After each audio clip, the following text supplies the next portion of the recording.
Vamos a hablar un poquito de economía. El próximo tema es análisis económico, construcción de escenarios posibles para el 2025. Vamos a recibir con un fuerte aplauso a quien es nuestro speaker invitado, licenciado en Economía de la UCA, máster en Finanzas, director del Centro de Estudios Económicos. Tiene un currículum gigantesco, ustedes lo conocen. Es Fausto Espotorno, bienvenido Fausto. Está lejos el... ¿Cómo estás? ¿Todo bien? Bien, muy bien, muy bien. Está Muchas lejos gracias del por escenario, acá. cruzarlo ahí. Es un lindo escenario, es el escenario de YouTube en la República Argentina, ¿viste? Podés ir y venir con el resto de la banda. Voy a armarme una banda de rock para esto. Estoy trabajando en eso, ya va a salir. Bueno, vamos a hablar de economía. Está el escenario. A ver, una cosa que a mí siempre me interesa explicar cuando uno habla de economía es ¿por qué hablamos tanto de economía en Argentina? Más allá de que en Argentina es natural, porque si no vemos cuando nos llueve fuego del cielo o nieve, no sabemos cuál de dos nos va a pegar. Lo importante siempre es saber cuál es el escenario en el que estamos conviviendo.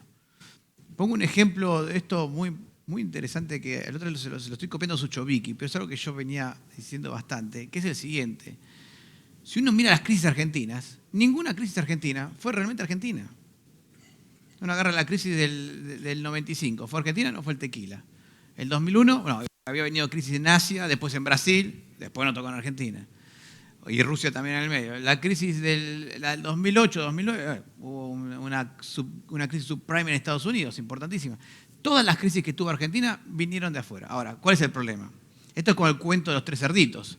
Viene el lobo, sopla, y el que tiene la casa de paja termina sin casa, ¿no? Eso es lo que pasa en Argentina.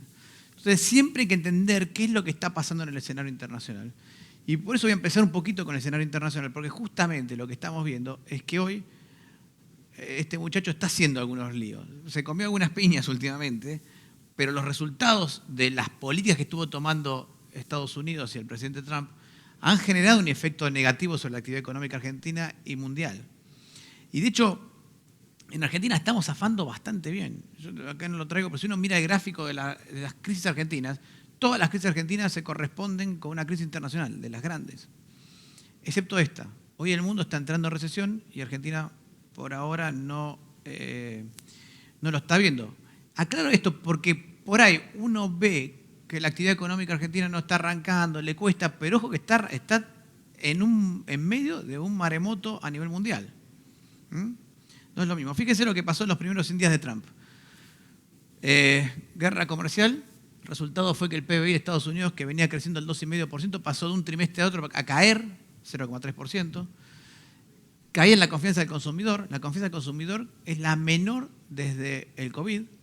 O sea, hoy la confianza del consumidor norteamericana es la misma que tenía cuando pensaba que se iba a morir si respiraba mucho. ¿Está? Eso es el shock que generó en la economía norteamericana esta medida, pero además se empezaron a deteriorar las expectativas inflacionarias para arriba. Resultado de esto, subieron los bonos, cayó el S&P, ahora se recuperó un poquito justamente cuando empezó el gobierno a negociar con China, etc. Pero los números son negativos. Y acá viene el segundo punto que a nosotros nos interesa mucho. Cuando nosotros miramos el escenario internacional, hay tres cosas que nos interesa mirar. Que el mundo esté creciendo, porque si el mundo está en recesión es muy difícil crecer. Y eso es lo que está pasando.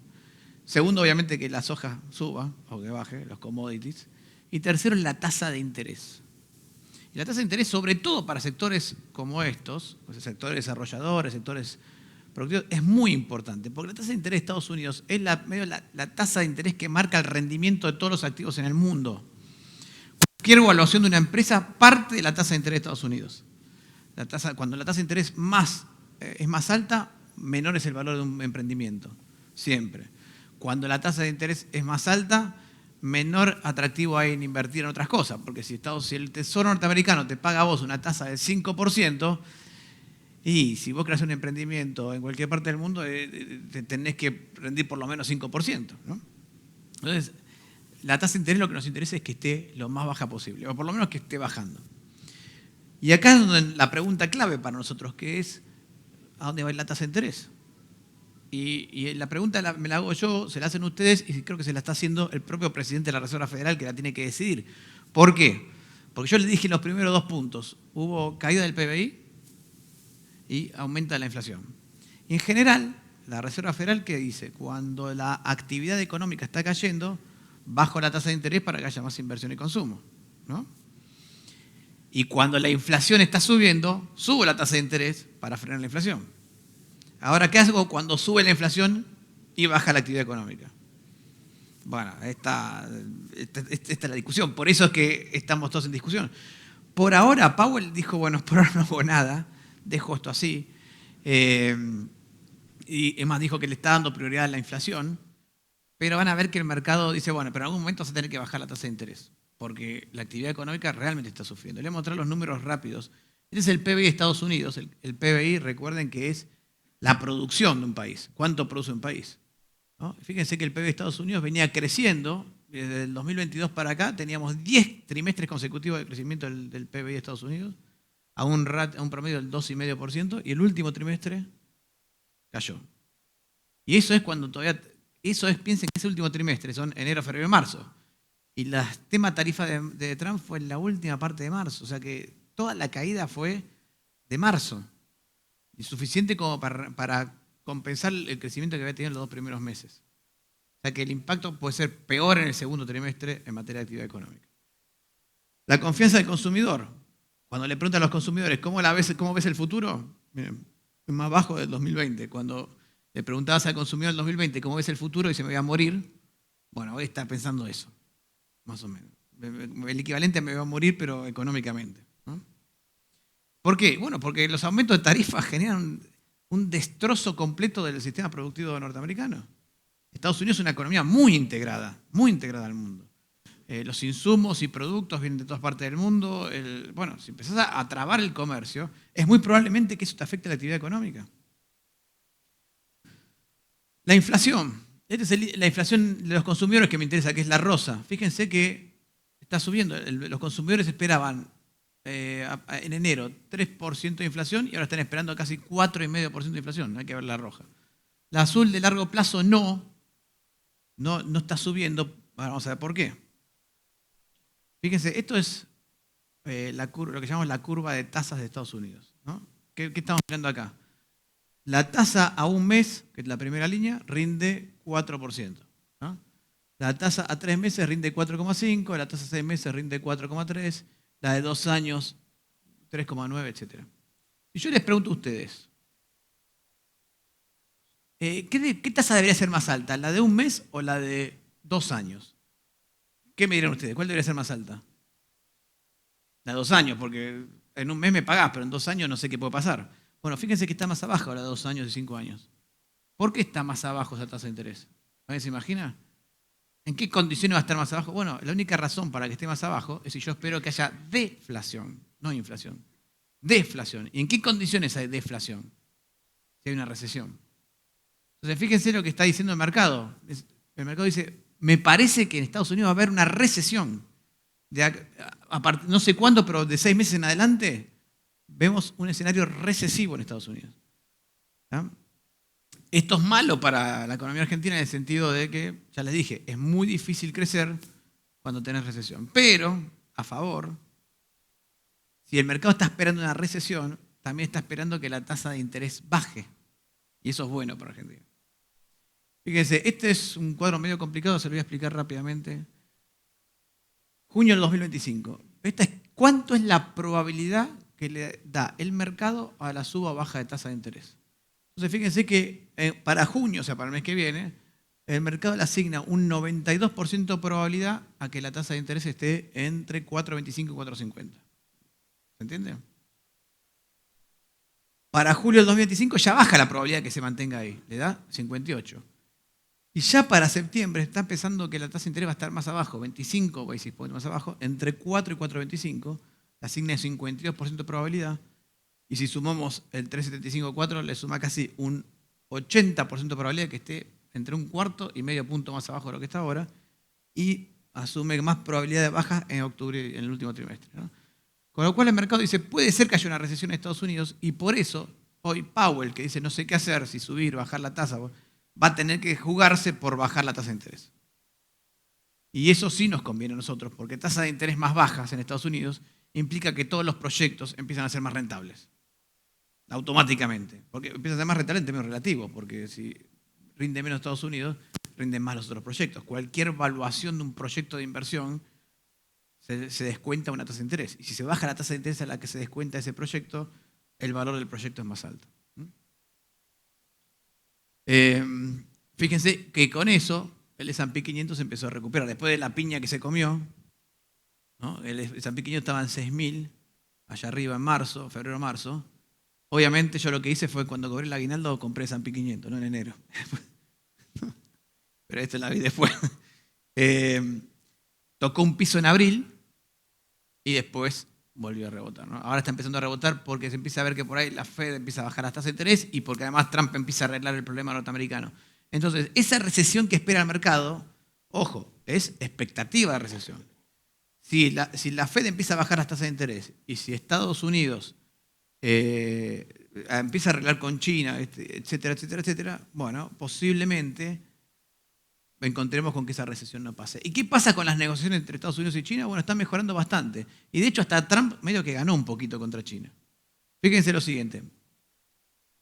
En azul tenemos los aranceles que China le cobra a los productos de Estados Unidos. Y en rojo, al revés. Los aranceles que Estados Unidos le cobra a los productos chinos. China le cobraba a Estados Unidos 8 y Estados Unidos le cobraba a China 3 antes de Trump. Vino el primer Trump la vez pasada. Subió, lograron 21 a 19. Biden llevó los dos a 21. Le subió 2 puntitos y quedaron 21 a 21. Después todo el lío, el desbole, el Trump y la locura, llevó la tasa a 145 de arancelaria para China, Estados Unidos y 125 China, y ahora quedó así, 10 y 30. O sea que le terminó ganando un poco la pulsada Trump a China por ahora, por 90 días. Seguramente esto va a seguir avanzando, pero ya se logró un acuerdo que a Trump me parece que le viene bien, por lo menos lo saca ganador para los medios. Después hay que ver si efectivamente tiene algún sentido, porque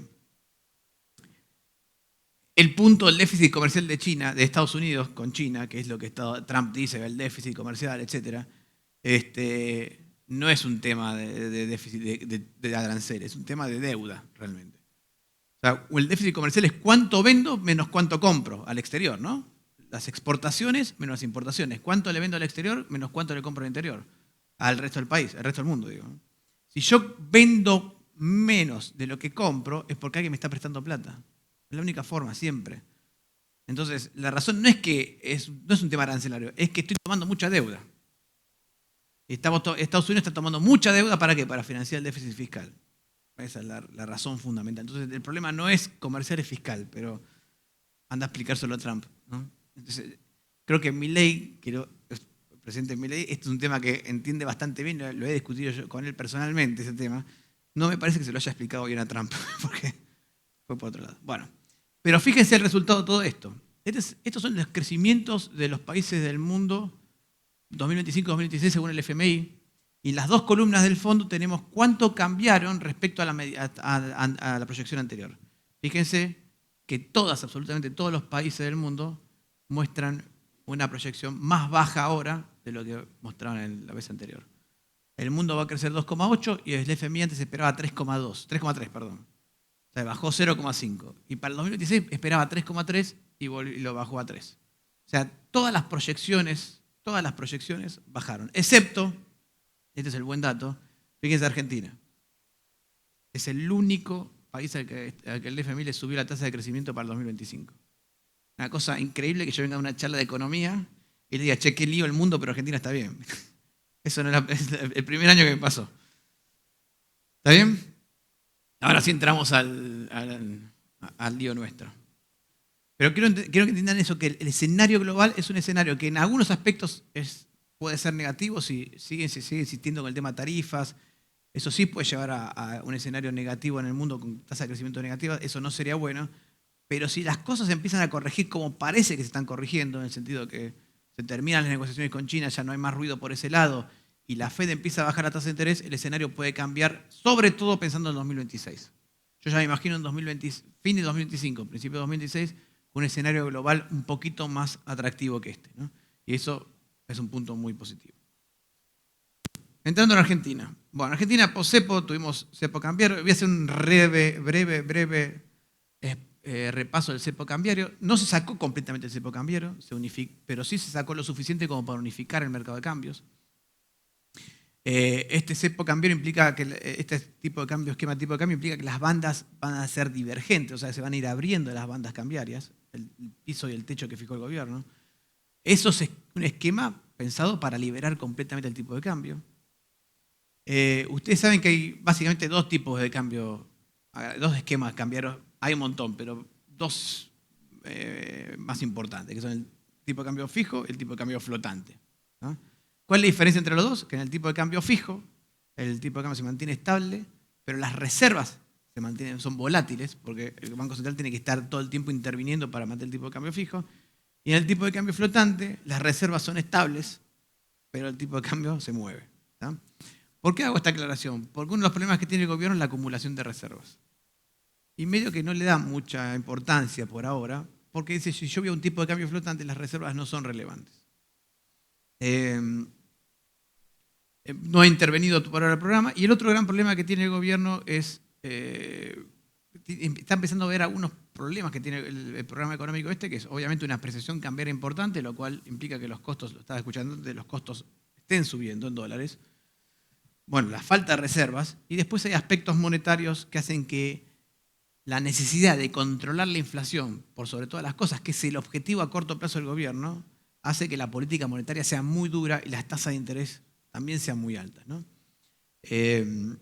Y como resultado de una apreciación cambiaria, un aumento de los costos en dólares y tasas de interés elevadas, obviamente estamos empezando a ver alguna dificultad en lo que es actividad económica, en crecimiento.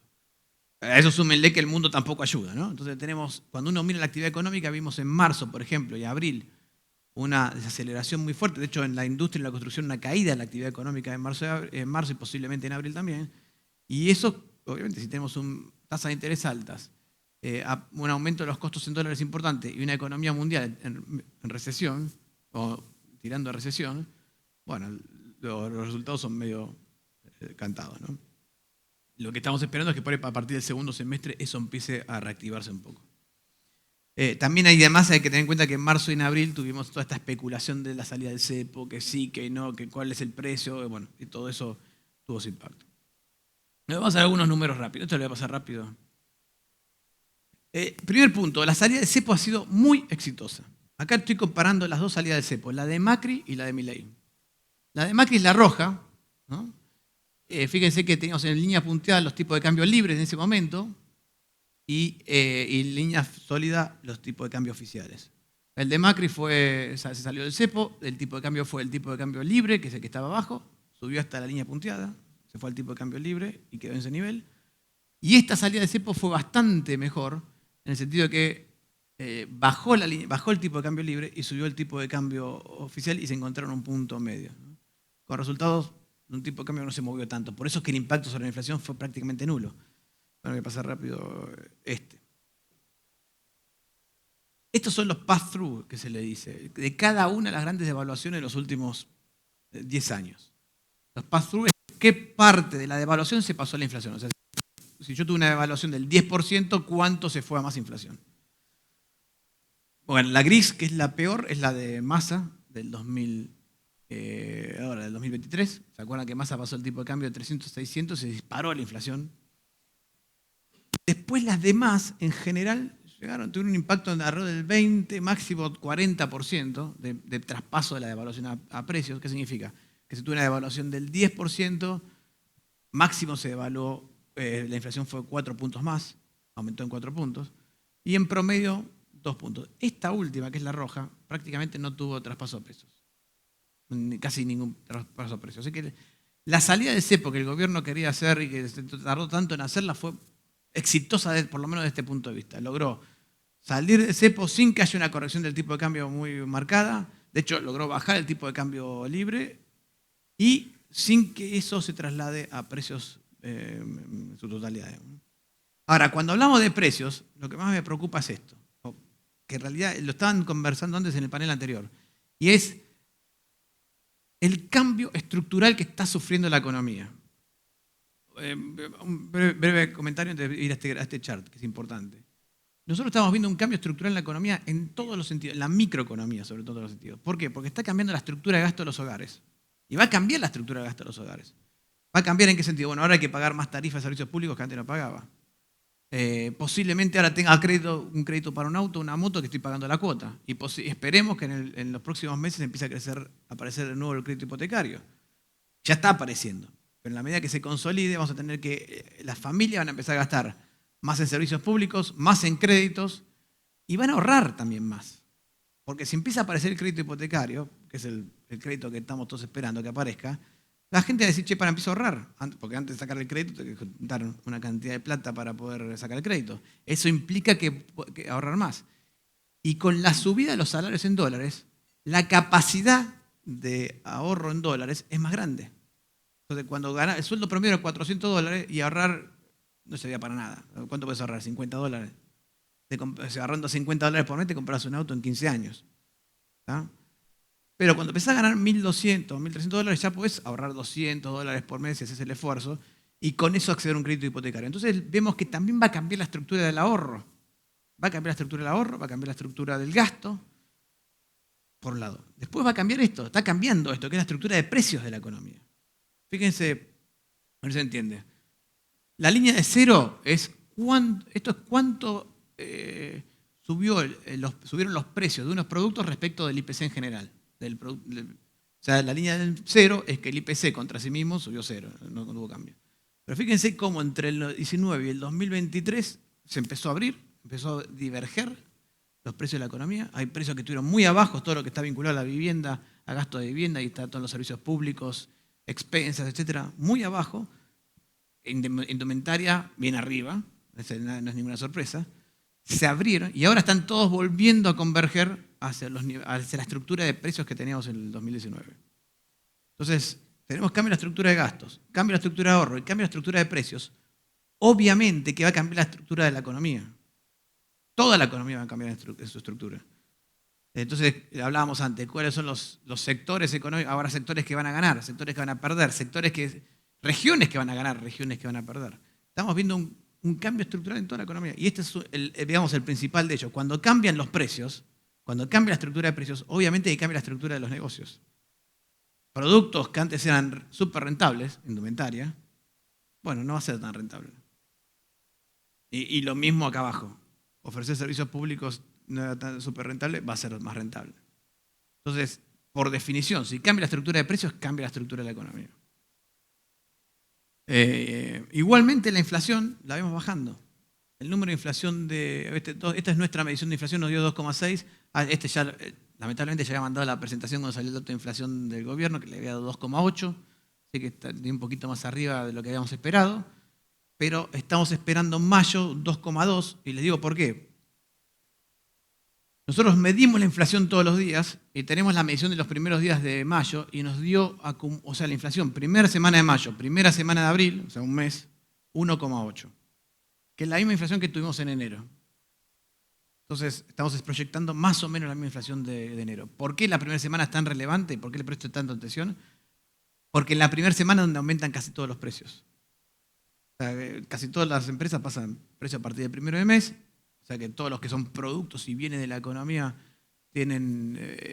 aumentan los precios a partir del primer mes. Y después hay otros montones que solamente pueden aumentar la primera semana, que son expensas, la prepaga, el alquiler. Eso aumenta a partir del primer mes. Siempre, no lo puedo poner en la mitad del mes. Entonces, en la primera semana del mes está en general la mitad o más de la mitad de la inflación del mes. Y por eso es que teniendo la primera semana del mes, uno ya sabe si la inflación va a dar, a menos que pase algo raro en el medio, una devaluación o un choque de planetas. Si no pasa nada raro, en general sabiendo la primera semana del mes sabemos más o menos por dónde apunta la inflación. Por eso ya estamos proyectando una baja en la inflación en mayo y creemos que a partir de junio o julio ya vamos a estar empezando a perforar el 2% de inflación para abajo. Con lo cual los números de inflación van a ser relativamente positivos.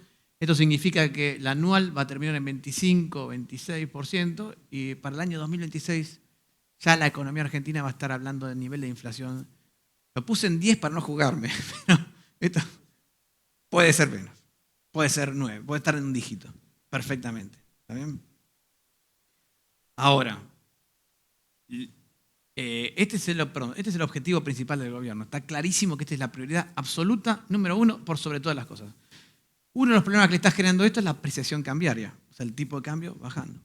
Este es el tipo de cambio real, o sea, lo puse todo a precios de hoy para que podamos comparar la convertibilidad con hoy, sin tener que estar haciendo el cálculo del 1, ¿cuánto era? Bueno, el 1 a 1, la convertibilidad a precio de hoy serían 1.100 pesos, más o menos, 1.100 y algo, que es donde estamos hoy parados, 1.100, casi el tipo de cambio de hoy. En la convertibilidad, antes de que devaluara Brasil, porque no sé si se acuerdan, los más grandes se acordarán, en el 99 Brasil devalúa, sale de su régimen cambiario, y ahí es donde empieza el camino final de Argentina hasta la crisis, ¿no? Se ve ahí la caída esa. Hoy estamos exactamente en el tipo de cambio de la convertibilidad, que es el mismo tipo de cambio que alcanzó el gobierno de Macri en el 2017. Entonces, esto sí empieza a preocupar un poquito, porque estamos en ese tipo de cambio que causó problemas en el pasado y que causa un problema de costos. Ahora, la pregunta es, ¿esto se va a mantener o va a cambiar en algún momento? Yo creo que por ahora no va a cambiar. La verdad es que no creemos que vaya a cambiar por ahora. Pero la diferencia de la convertibilidad y la diferencia de la época de Macri, acá hay dos condiciones que son muy, pero muy diferentes a las ambas. En primer lugar, con respecto a la convertibilidad, es que el tipo de cambio no es fijo, dijimos que es un tipo de cambio flotante. Y en segundo lugar, voy a tratar de hacer esta explicación lo más sencilla posible, a ver si se entiende. El tipo de cambio, la línea celeste, ese es el promedio histórico, que sería 1.541 pesos a precios de hoy, de los últimos 30 años. El promedio histórico es, en un promedio de 30 años, uno supone que todo el dinero que entró a la Argentina es lo mismo que el dinero que salió, o sea, se compensaron todas las salidas y las entradas, en principio, a grandes números. No vamos a ser precisos con esto porque es una aproximación de cálculo esto, ¿no? Pero para que tengan una idea. Cuando el tipo de cambio está por arriba del 1.500, decimos que el tipo de cambio está alto. Y cuando está por debajo, decimos que el tipo de cambio está bajo. ¿Tá? ¿Qué es lo que explica que el tipo de cambio esté alto o esté bajo? Bueno, si entran o salen capitales. Si entran capitales en una economía, entran dólares, hay un exceso de dólares, el tipo de cambio tiende a bajar. Si hay una salida de capitales porque hay desconfianza, el tipo de cambio tiende a estar arriba porque faltan dólares. Entonces, arriba de la línea podemos decir que es el tipo de cambio alto con desconfianza y salida de capitales. Abajo de la línea es entrada de capitales con confianza y el tipo de cambio abajo. Ahora, la pregunta es, ¿cómo entra capitales? En la época de Macri era obvio por qué se apreció el tipo de cambio. Porque el gobierno tomaba deuda externa en volúmenes gigantes. Lo mismo que, bueno, acá no está en la época de Martínez Dios. Tomaba mucha deuda y cuando dejaron de entrar dólares porque no se podía pagar la deuda, chao, salida de capitales, tuviste la devaluación. En la convertibilidad pasó algo parecido, pero ahora no estamos teniendo ese efecto. ¿Hay entrada de dólares? Sí. ¿De quiénes? De los argentinos. Están sacando los dólares abajo del colchón, lo están poniendo en el banco, el blanqueo, etc. Pero no hay un ingreso de dólares tan volátil como puede ser el ingreso de dólares del Estado tomando deuda. Si entraron algunos dólares fue para el sector privado, para inversiones, vaca muerta, minería, pero no para financiar el Estado porque el Estado no tiene déficit fiscal. Y toda la deuda que está tomando el Estado, la está tomando internamente, no la está tomando afuera. Entonces no tenemos ese factor que artificialmente aprecia el tipo de cambio.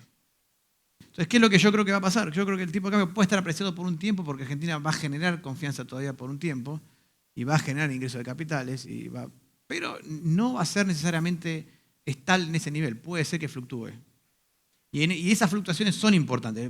Por ahí a nosotros nos da un ataque cardíaco, todos nosotros, cada vez que fluctúa el dólar, pero es necesario que fluctúe. ¿Por qué? Porque lo que no podemos permitir es que se mantenga muy apreciado mucho tiempo artificialmente. Y hoy está apreciado semi-artificialmente. ¿Por qué? Porque lo que lo mantiene, porque el tipo de cambio, el cepo no está liberado completamente. Entonces, lo sano para Argentina sería, esto está todo como por verse. Acá hay una discusión.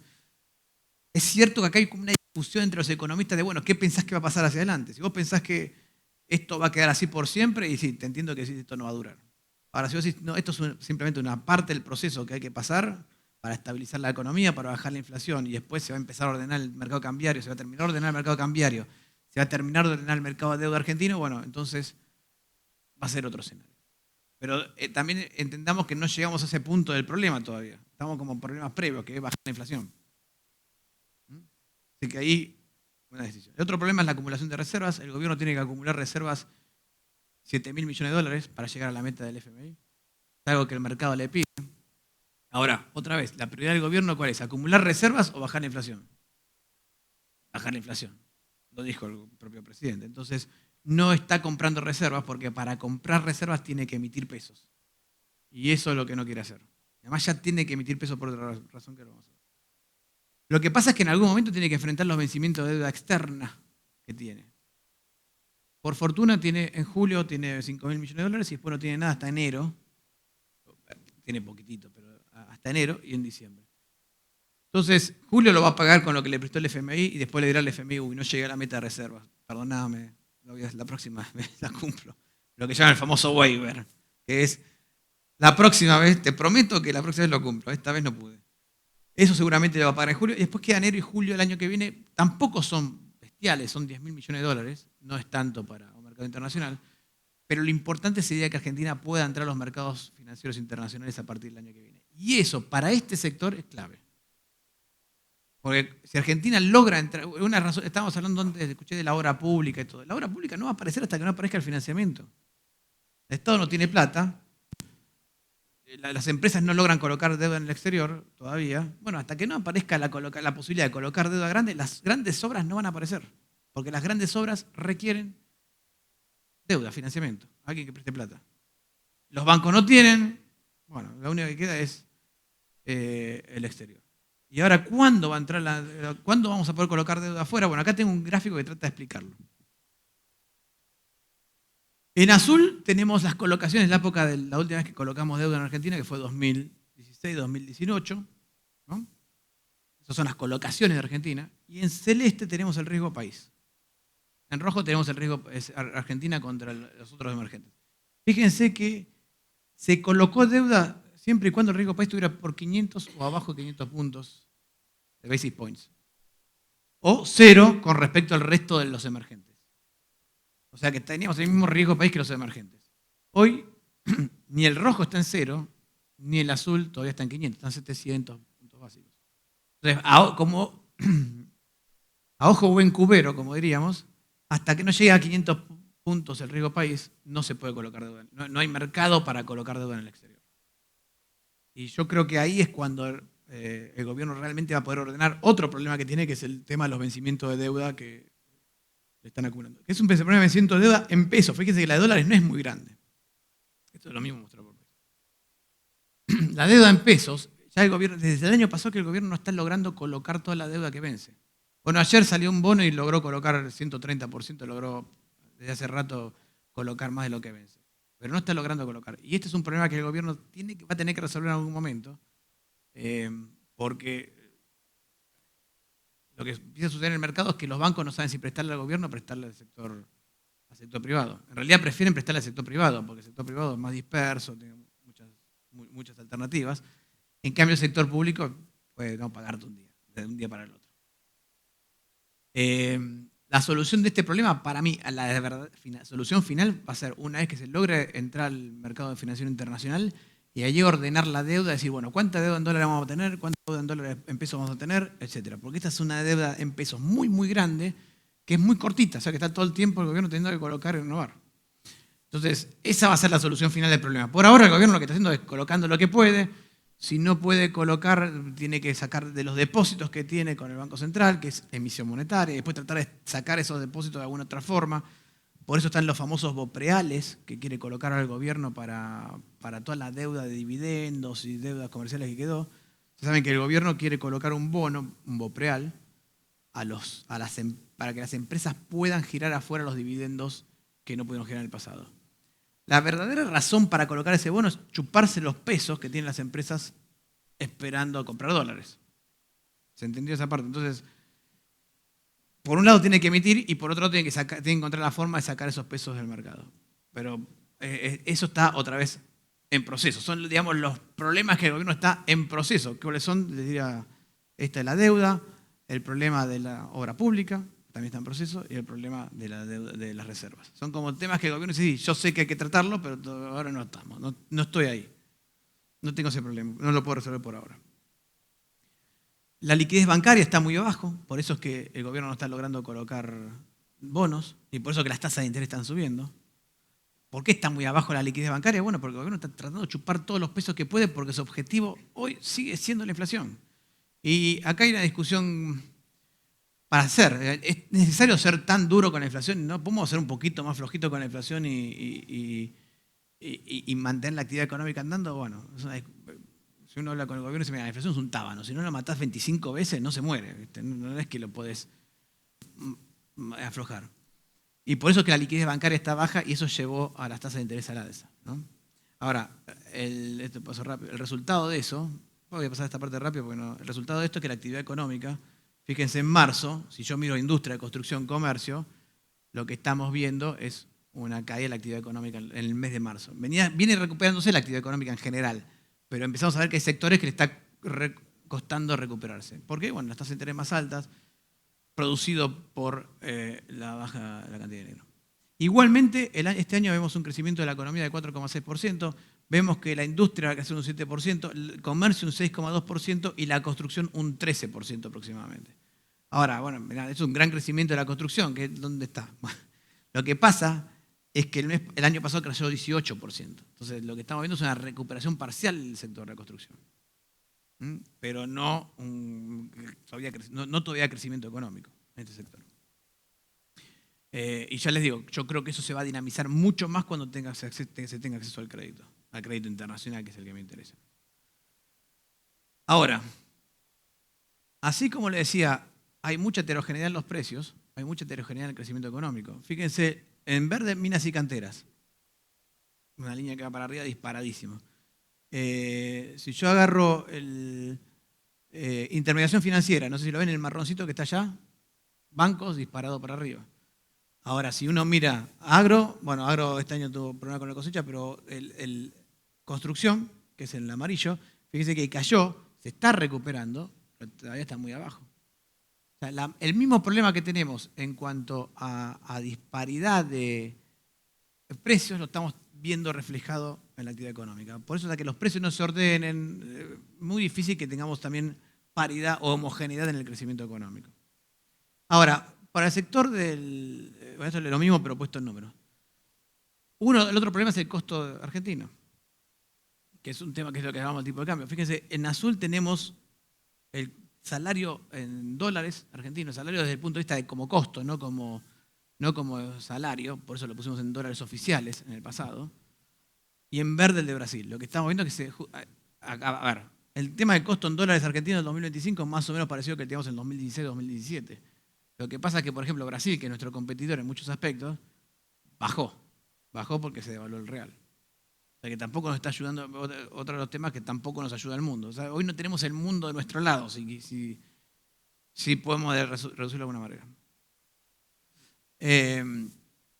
El salario real todavía, ahora, a pesar de este aumento de costo en dólares, el salario real todavía no se recuperó. Fíjense que el salario real todavía está por debajo de lo que era noviembre de 2023, o sea, la capacidad de compra de salario. O sea, que acá hay una presión para que siga subiendo el salario. Entonces, el tema de costo en dólares va a seguir, por lo menos durante este 2025, va a seguir siendo un problema. Vamos a seguir viendo problemas de costo en dólares. Por eso yo lo decía, en materia de tipo de cambio, hoy estamos apreciados. Lo bueno sería que en algún momento el tipo de cambio empiece a fluctuar más libremente. Creo que el gobierno va a tratar de evitarlo hasta no romper la barrera de la inflación, hasta no solucionar el problema de la inflación. Eso hay que tenerlo bien en claro, porque si uno habla con cualquier persona del gobierno, lo que te va a decir es, tenemos que trabajar, hasta que no baje la inflación, no hay otra prioridad, hoy es la inflación. Entonces, en materia cambiaria, ¿qué tenemos? Tenemos un tipo de cambio relativamente apreciado, puede ser, pero bajo condiciones más racionales o menos artificiales que en otras épocas, con una inflación que todavía está corriendo y con la necesidad todavía de ajustar salarios reales en la economía, a pesar de que los costos en dólares están altos. Ese es el intríngulis que tiene que resolver la economía en los próximos meses. ¿Cuál sería lo óptimo? Lo óptimo sería que la inflación baje muy rápido, que el tipo de cambio se acomode un poquito mejor para permitir que los costos funcionen o mejoren. Y eso sería lo que podría hablar la macroeconomía. Acá, pero una advertencia para mí que es muy importante hacer en este punto. Ojo con pedirle a la macroeconomía que resuelve problemas que no son macroeconómicos. Entonces, yo digo, el tipo de cambio Vamos a poner un ejemplo. Pongámosle que el tipo de cambio se vaya a 1.500, que era el promedio que les puse los últimos 20 años. Bueno, eso es lo máximo que te puede dar el tipo de cambio real. Pero 1.500 sin inflación. O sea, que el tipo de cambio pasa de 1.150 que está hoy a 1.500 y los precios no se muevan. Ese escenario sería el máximo que te podría dar la macroeconomía. Si los negocios no son rentables con ese tipo de cambio, directamente hay que pensar bien en el negocio. Entonces, ojo, pero fíjense los escenarios que estamos marcando, que el tipo de cambio se vaya acá a 1.500 sin que la inflación se mueva a un ápice.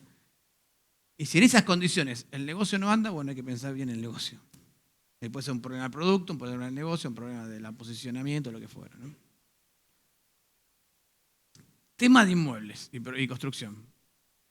Acá hay este sector, lo que veo, ya me acabó el tiempo, ya me van a sacar, pero antes de que vengan a raptarme, voy a terminar con este punto. Uno de los temas importantes para mí, para mencionar en materia de este sector, es que lo que vemos es las condiciones para que la construcción, sobre todo la construcción de inmuebles, arranque, están todas dadas, excepto el tema costos.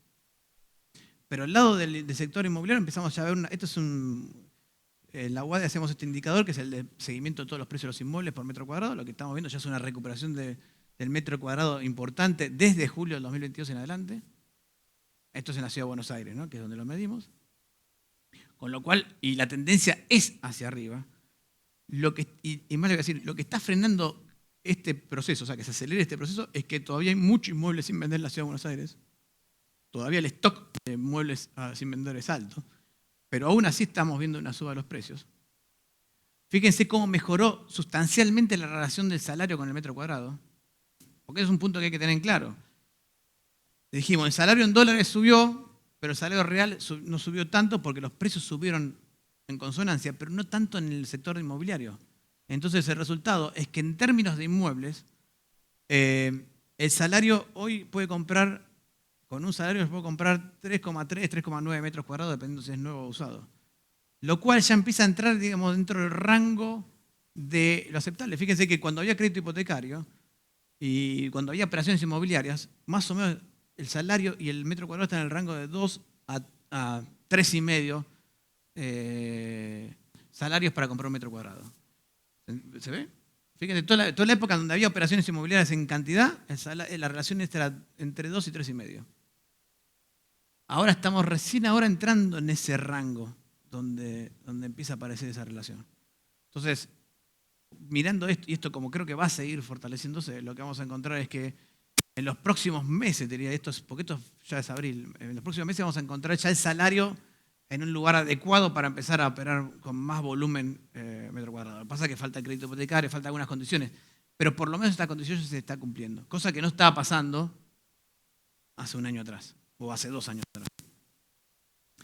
Nada, me voy a pasar rápidamente. Inversión, gasto en capital, esto sí lo quería mostrar. Obra pública. Obra pública está, obviamente, este es la obra pública en general.